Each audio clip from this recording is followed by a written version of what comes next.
Welcome to HumanityWins.net. Please read the important disclaimer on your screen. All of the content provided is for entertainment purposes only. It should not be taken as medical or legal advice. Please contact your doctor or lawyer if you require such advice. Thank you. The show starts right now. Hello, welcome to this new episode of HumanityWins.net. This is episode 255 from October the 2nd of the year 2023. Today is a Monday. And today's episode is what we truly are. And I put in parentheses near-death experiences because we're going to see a quite long video of over 11 minutes that I found on YouTube that kind of explains, is related to near-death experiences. The gentleman had a near-death experience, but it was, and I want to clarify, I'm very emotional on this one. Probably in my 255 episodes, I've never been as emotional as I'm right now, and I wanted to do the video right away. Yes, I cried around half an hour ago, and I was very emotional on my own here in my office because I was just browsing YouTube looking for a whole different thing, honestly, related to my beloved Las Vegas Raiders. So really a neutral thing, not important at all. And just a break here, taking a break here from my work and working on my projects. And said, I'm going to take a break. I'm going to go on YouTube, just watch a video and then come back to work. And suddenly, you know, YouTube works this way that when you are at the home section, it presents some videos, I don't know, based on what, your searches or something that apparently are appealing to you. That's what YouTube wants, for you to watch videos at the end. That's the purpose. So I suddenly see this video. It has 5 million views. I, of course, include the link on the show notes, always as credit to the creator. And, you know, if you want to watch the full video, which I honestly took most of it, I only took out the intro, is 3 minutes, as this gentleman, a firefighter, explains the accident that put him in the hospital to have this near-death experience. I took that out. If you're interested in that, just go to the link on the show notes. You're going to find that. And please go and, you know, if you are on YouTube, you want to put a like. This is a wonderful video. For me, it was extremely emotional. And I'm going to explain why. Maybe you're saying, what's with this, Alex? What's going on? Have you gone full-blown crazy on you? No, this was extremely emotional because, as I say, the video just appeared in my timeline, maybe from past searches, you know, that I use my YouTube account to search for material for the show. So certainly there has been stuff about angelic numbers. From time to time, some videos on angelic numbers crop up. And in this case, I was attracted to the video. I said, I'm going to watch it. This is my break. Instead of watching something from the Raiders, let's watch. It sounds interesting. And I started watching it. And at the beginning, yes, this person explains how he was in an accident being a firefighter and he was dead for, I don't know, a few minutes, a few hours. I don't know. He doesn't go into detail on that. He was in a hospital. But then he starts sharing how he's traveling through space and that immediately came. That immediately came through the resonance of his voice. It was not necessarily the images and how he went to a place. We're going to watch it in a second, by the way, the full 11 minutes. How he goes to a place and finds these people that they look scary, but they're not scary at all. They're wonderful. They're vibrating in love, through love, by love. And then he meets, I believe what he's saying is he kind of meets the creator, or he meets an angel, or his angels, his guides, his, you know, and totally disappoints me when some people call them misguides and they want to say that aliens are all demons and all that. I don't know. It just came to me because I shared many times. I want to clarify, to put some context on this, that when I was a child, I had these visions, okay, through sleep, okay, they were dreams. They were very lucid dreams. I believe now, I'm completely sure, I had this hunch that I was leaving my body, okay? And that's how I felt as a child. I remember telling my parents, I leave this house, I'm traveling through space, okay? And I meet beautiful people every night through my dreams, okay?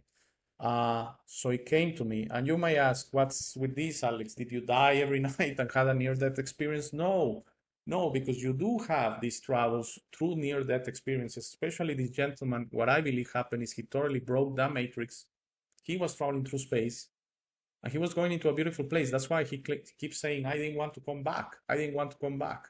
And that happened to me in my dreams. I didn't want to come back. I was disappointed that I had to come back every night, okay? I really wanted to be there. And you probably have recalled, I mentioned this a few times. I never made a specific episode about it. And my parents, as a child, took me yes, to I don't know what it was, psychologist or something, child psychologist or something like that.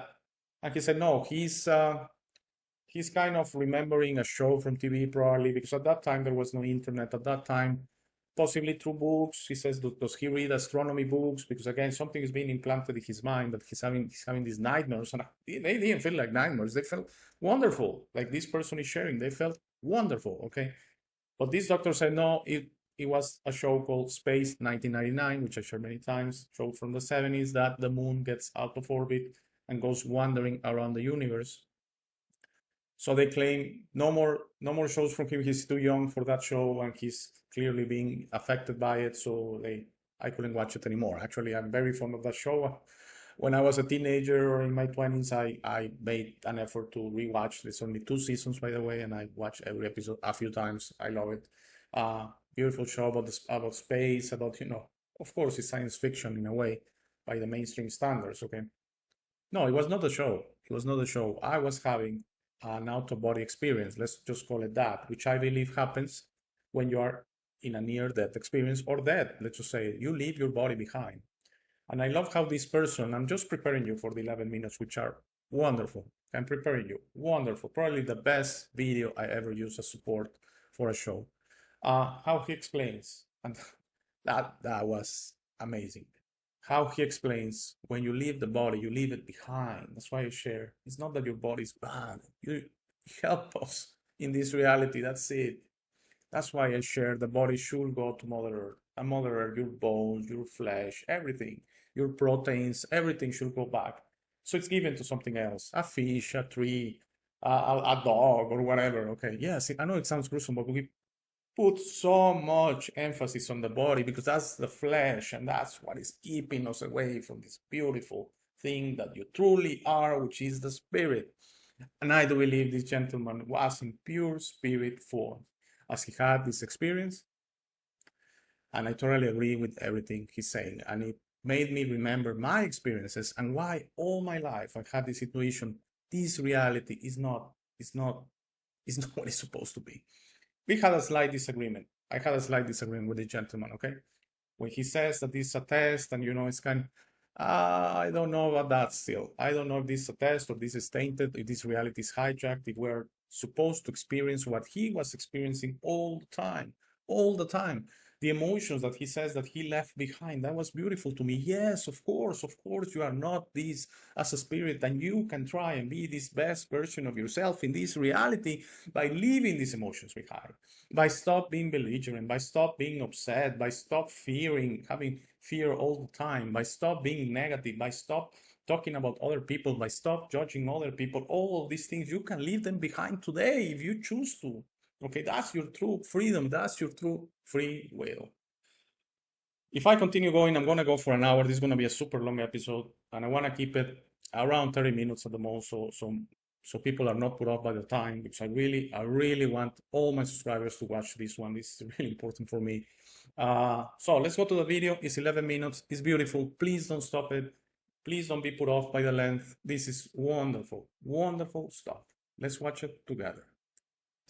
My wife hung in there, and at some point during that night, I left my body. And I found myself flying through this star-filled realm. Every time I tell this story, I just start smiling because it all comes back. But yeah, I was flying through this star-filled realm, and there were all these magnificent stars, orbs, all around me, and they were so welcoming, and it was like I was being paraded through, and all I felt was everything a human ever wants to feel. Just acceptance and love and joy and being held. And all those things, all those negative things that we have about ourselves, they were gone. They were absolutely gone. Things like, anger and resentment or spite or jealousy. In my opinion, those emotions do not travel with us. They stay here. They're tools for us to learn from. So anyway, I was flying through this star-filled realm, feeling absolutely ecstatic, like a cosmic orgasm. And it wasn't just an explosion, that was a full-time vibe. That is what we come from. We get glimpses of it here when we score the winning touchdown, or we get that job we wanted, or get the girl, and all these victories, if you roll them all into one, times it by 1,000,000, that is your vibration. So yeah, we come down here to push against this really dense, harsh vibrations, and it's really a wonderful gift. It really is. I'm cruising along, and there was a cosmic orgasm, just continuous, and I felt like I'd been released from a hot, dark closet, and I was this huge, expanded cloud, a huge, expanded balloon. It seemed like I went out forever. And the thing that I kept saying while I was flying along and I was enjoying everything, and I kept saying, how in the world did I believe I was this dude? It was such a crazy trick that I was this person, and I had all these good points and bad points, and buttons. We all have them, emotional buttons that are going to send me into whatever depression, and they were gone. All that was gone. All that was gone, and that remained with the person that was Bill Letson. And I had full knowledge of Bill Letson's entire life and knew all the details, and I didn't want anything to do with it. And I like him. He's a good guy, but I didn't want anything to do with it. The thought of going back was out of the question. I was well aware that my body was behind, and it was like a banana peel. What are you going to do with a banana peel? Throw it away. And that's what it felt like. So I was flying along, and then all of a sudden I landed. I landed in a place that was solid. It had indirect lighting, and there were gurneys around, and there was equipment that was hanging from the ceiling. It was like a facility or a clinic or something. And right in front of me there were beings. There were these three short little hooded guys, and they looked exactly like those beings in the movie Communion. The guys I saw, they were in front of me. They had big smiles on their face, and they had these dark hoods and squatty little bodies. And one woman wrote to me, and she said, I was taken by these many times as a kid. And she goes, I called them the Warthog Men. The Warthog Men have come and taken me. And she said, when I saw that movie Communion, I dropped my popcorn. And says that they looked exactly like that. And I've gotten a number of emails from people saying, thank you for doing this, because I thought it was just mine. So anyway, yeah, they look kind of, I don't know, creepy is the right word, but they look different. But for me, they were sweethearts. And they were saying things like, how was it? What did you learn? What can you tell us? And I was extremely confused. All of a sudden, I was in this place with these beings from a cartoon, basically. And one of them stepped forward, and he took a long look at me, and then he turned to the other two, and he said, he doesn't remember us. And they all started giggling. And I was like, well, guys, I'm having a little trouble. All of a sudden, things are very strange from my perspective, and I kind of remember you, but give me a little time. And they were giggling and bouncing around, and they were wonderful. And then there was this other guy, and he was sort of in charge. He was kind of in the background. He came forward, and he was this tall, wispy guy, and he had this incredible ecstatic smile. His eyes were open, his eyebrows were up, and he had this wonderful smile and laugh. And he was obviously in charge, but he was the best boss anybody could ever have. He wasn't, very strict at all. When he came forward towards me, my throat just tightened and my chest expanded, and I thought I was going to break down in uncontrollable crying from love. There was so much love pouring from this being that it was overwhelming. It was paralyzing. And I just loved it. I loved those guys. He was cool. There was some back and forth stuff. And every time I said something, he had this chuckle. I could feel it inside of me. He had this laugh. I got the impression that, looking at it from a third person, that was a relationship between a father and a child. And he loved me unconditionally. And at one point I said, I'm not going back there. No way, no how, ever. So I guess I got to move on from this place eventually. And so, what's next? A review of my life? Would you guys like to get started with that? And he just loved that. He just cracked up like I was a little toddler trying to take over. And he said, sure, let's do that. How do you want to start? So I started talking, and I was telling stories about jobs that I wish I'd taken. My wife and I got this offer for this job on an island off the coast, and we were going to live on this island by ourselves and take care of the wildlife. And it was really super remote. It was like an hour helicopter ride off the coast. And she wanted that. That was right up her alley, and I took a fire job. I still wanted excitement. But I wish I'd done that for her, because she's never asked for anything, but she did want that. So yeah, I talked a little bit about that and a few other things, and nobody was listening. They didn't care. It was obvious that I was brought in there for a quick show and tell, and I wasn't staying. It wasn't the end of my life, and I was the only one in the room that didn't know that. And at one point he said, okay, that's enough. He stepped forward like a father and said, time to go back. And that just floored me. And I was like, what? Go back? I'm not going back there. There's no way. he says, yeah, you got to go back. You got things to do, and they're important.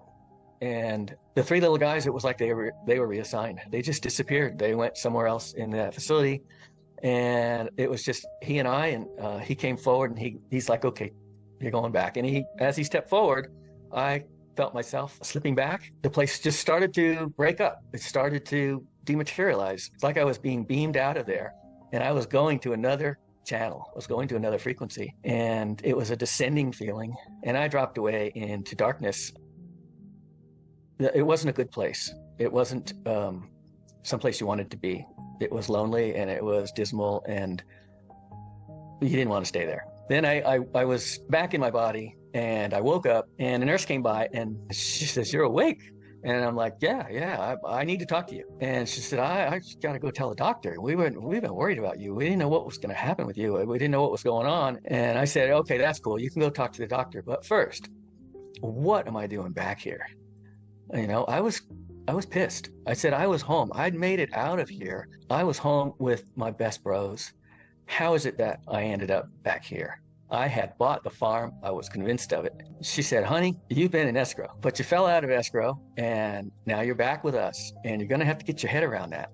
And I thought that was, looking back, that was really good advice, because after that experience, anybody who has an experience like that, the yogis and the spiritual teachers, they'll tell you, get back in your life and chop wood and carry water and do the things that support your life and keep it going, because you're on a journey. You're a soldier for the higher self, this higher version of you that came for experiences that are mapped out. Get back on the job and make them proud on the other side that you gave your best and you made the highest vibration choices in this life. And what was the dark place that you spent a little time in, and what's its point? What's the purpose of it? It's up to us to create our vibration. When we live our life and our vibration is low because we've been selfish and self-centered and mean-spirited, and we all know these people. We've all met them. And when we leave our bodies, when we die and leave our bodies, our vibration is going to match that low vibration of those lower places, and that's where we'll be stuck. It's not forever. It's just till we sort out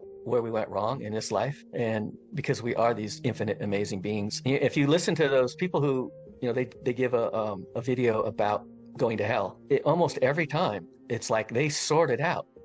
One woman was in a coma for weeks, and at one point she sorted it out, and she started singing a spiritual song that she sang in church, and she popped right out of hell. and she said that most of the time she had no idea she was dead. This thing about leaving this world in an astonished state, you're going to bump around in these low vibrational places until you can sort out that astonishment. And for some, it could be a long time. Edgar Cayce, when he used to leave his body to give a reading, he would sit quietly until the vibration started right in his eyes, and he would start that REM sleep, that blinking thing that you talked about, and I feel it all the time. Then he would find himself a little speck of light outside of his body, and he knew that he had to follow the light in order to stay safe, and that the first level of the realms that he visited or he moved through, he would move over to this staircase, and it was this like Jacob's ladder, and he would start up this staircase, and he would pass these little hooded gnomes and elves and things, and they had very dark robes at the lower levels, and then they'd be light colored at the higher levels, and there'd be like 8 levels, I think, and he'd go into the Akashic records and get a reading and return. But he said that that first level was a place of nightmares. The things that were alive in that area were nightmarish. People were there, but they were greatly deformed. They'd have huge hands or giant feet, or just these body parts that were really bizarre looking. And he said as he would follow the light to this stairwell, and then he would ascend, and he'd pull out of those places. And I think this guy Michael Tamara, he talks about this thing as we go through these lives and we sort out what we really are, who we really are, and we die well. We die realizing that we live forever and we can't be harmed. And I just got to stay the course and follow the light. We're living in an illusion. This is a really good play, and we all got parts in it, but when we go home, you don't want to come back here. This thing we call death, we've got it completely backwards. It is a beautiful thing. It is a 10 million% upgrade instantly. We have not lost anybody. They've slipped out of the physical and they've gone home. And they're just a little further up the trail than we are right now. But we'll see them again, and everything is fine. Everything is beyond fine for them. Hey, thank you for watching. If you want to know what video to watch next, I would suggest this one. This seems like a really good video for you to watch right now. Yeah, that seems like a good one. Oh, you could subscribe. You could do that too. Subscribe or watch this video. Up to you. That was amazing. That, as I said, the best support video I've ever included on any show. Many things to talk about. I don't agree with everything, by the way. I want to clarify.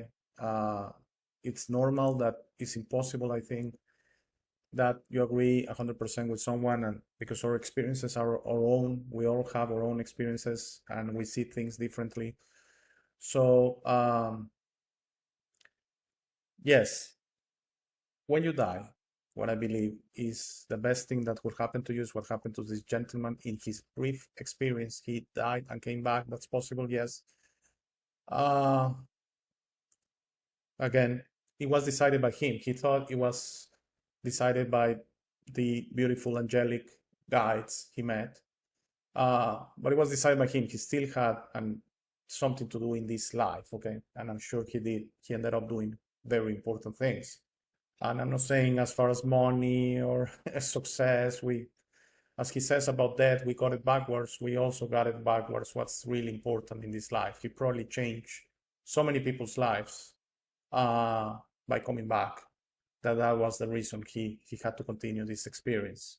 But let's not focus on that. Let's focus on what happened to him. He went there and he met his guide, and he felt everything that we truly are. That's why this show is what we truly are, okay? And in parentheses, near-death experiences, because it's focused around this gentleman's near-death experience. But what we truly are is that, and that's what we are as a spirit, okay? There's no possibility for hate, for envy, for lust, for, violence, not even. That's why I have a problem, okay, when I explain violence doesn't have a place. Of course, in this physical world, it has a place. For example, in self-defense, but it doesn't have a true place in your true identity, which is a spirit. It doesn't, and it really gets me going when I cannot explain it, okay? Because this reality is clearly either a test, or more than that, it's probably demonic, as I say, it's tainted, is something that shouldn't be existing, which I believe is coming to an end. And what we're going to experience is exactly what the gentleman said through his travel when he was going there. I felt, he called it orgasmic. And yes, it's a word related to sex, and I agree. But, ecstasy is what I want to say. Also a word related to sex, maybe. True ecstasy, okay?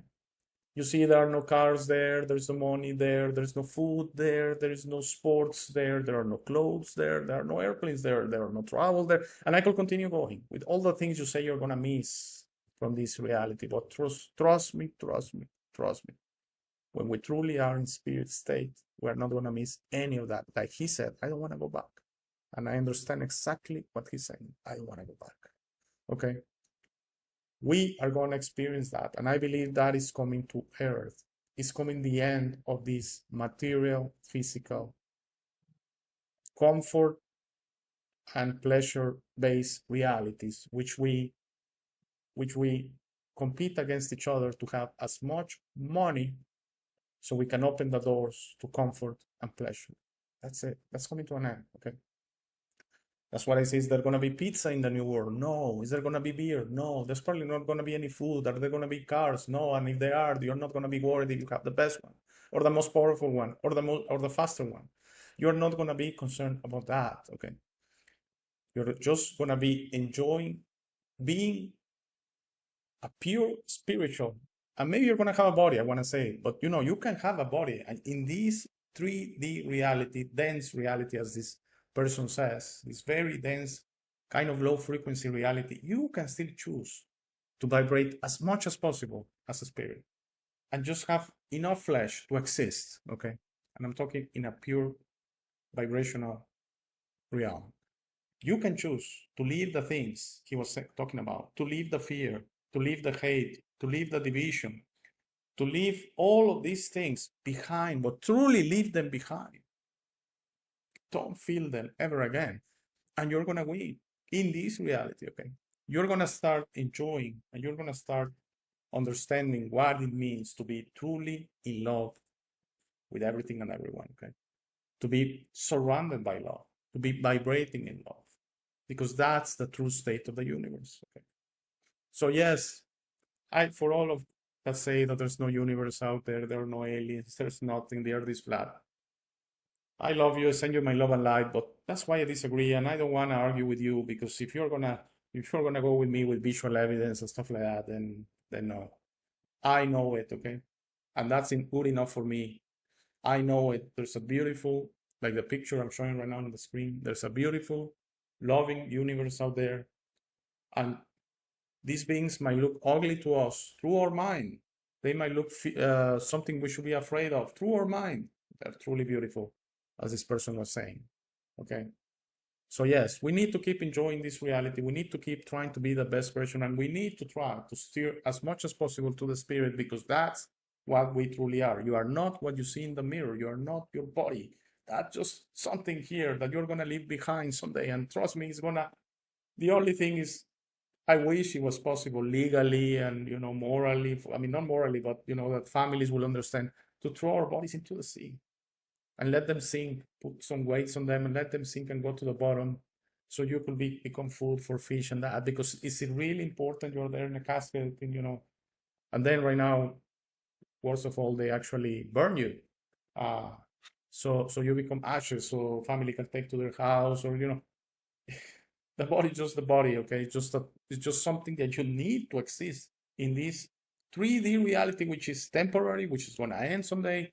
And then I really hope that we have all of us listening and all the world the same experience as this gentleman, because he truly went back.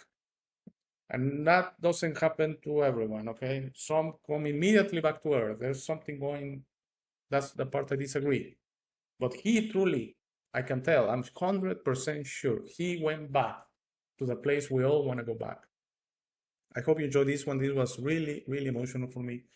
And I hope I was clear enough to explain you what I believe. And I love these episodes. These are the only reason I make the channel. Just to share, please leave all of those things behind that make you a body, and maybe focus on the beautiful things that make your spirit. That's my whole purpose. I hope you enjoyed, and if everything's okay, I shall see you back on Wednesday. Have a great Monday. Enjoy it with family and friends. That's my wish to you. Take care. Thank you for making it to this part of the video. This is my favorite part. This is where I suggest to you that you discover yourself. You are not what you have been groomed to believe. You are this incredible being without limits that has eternal life, amazing strength, infinite wisdom, and a big, beautiful heart. All your limits are always self-imposed. Your best version in this reality is inside you. Your only mission on this life is to become a beacon of love and guidance. This version is ready to be discovered today. How do you discover yourself? The discovery process is a personal one. No one can do it for you. Dedicate 5 minutes a day to talk to yourself and the universe. Request to be connected and ask, who am I? Where do I come from? You will start getting signs, breadcrumbs, and signals. You will notice how your notions about those realities start disappearing. No more hierarchies, no more competition, no more complaining, no more depending on others. Discovering yourself equals to breaking your matrix. Your self-imposed limits will fall, and you will be ready to serve humanity and help break this spell and deception on us. But you must be patient to allow others to wake up at their time through their own free will. That will be really soon, you will see, and that will start a new world. As you work towards your best version, you will notice how all emotions don't serve you anymore. Hate, fear, rage, pride, loss, envy, violence, justice, true violence, judgment of others, and other emotions will disappear from your mind and heart. You will understand those emotions serve only the evildoers and are not you. Please try to be understanding of others that don't think or feel like you. Everyone has a process. No one is right or wrong. We're all just different. Don't be concerned about being right, ever. Don't allow pride preventing you from patching things up with family and friends. It is very important you enjoy this life with your loved ones. Put in the work to patch things up and leave it to others to decide. Please relax and enjoy life. When everyone breaks their own matrix, humanity through our community consciousness will break the final spell. The new world will start and everything will gradually fall. Governments, hierarchies, and the medical and financial system will go from scarcity to abundance for all. Thank you very much for watching. Please share this episode. If you have any comments or suggestions, please use the comment section below. For private questions, conversations, and if you would like to appear on the show, please email me at hey@humanitywins.net. Thank you again. Please don't forget to visit our website www.humanitywins.net. By giving me your time, you honor me. Have a very, very, very nice day.